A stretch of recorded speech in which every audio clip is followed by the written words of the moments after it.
अस्सलाम वालेकुम नाज़रीन, कैसे हैं आप? खैरियत से हैं? आप देख रहे हैं इंजीनियर शहजाद यूट्यूब चैनल। आज मैं आपको बताता हूँ अपने हार्ड की हेल्थ और परफॉर्मेंस कैसे चेक कर सकते हैं। सॉफ्टवेयर है हार्ड डिस्क एसेंशियल, ठीक है। इसको क्लिक करें, इसको सिस्टम में इंस्टॉल कर लीजिएगा। इजीली नेट पे अवेलेबल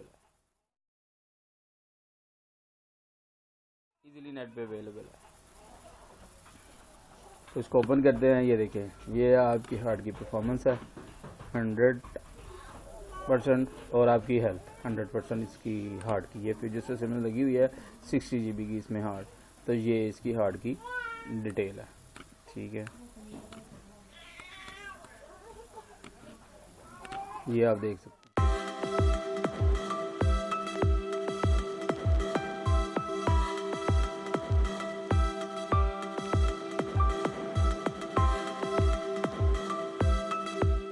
ये हार्ड की डिटेल, ये हार्ड लगी हुई है इसके अंदर, ठीक है। ये हार्ड की डिटेल है,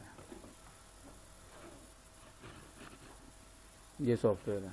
इसमें मैं आपको दिखा भी देता हूँ। अगर मेरी वीडियो अच्छी लगी है तो इसको काइंडली सब्सक्राइब, लाइक और शेयर भी कीजिएगा।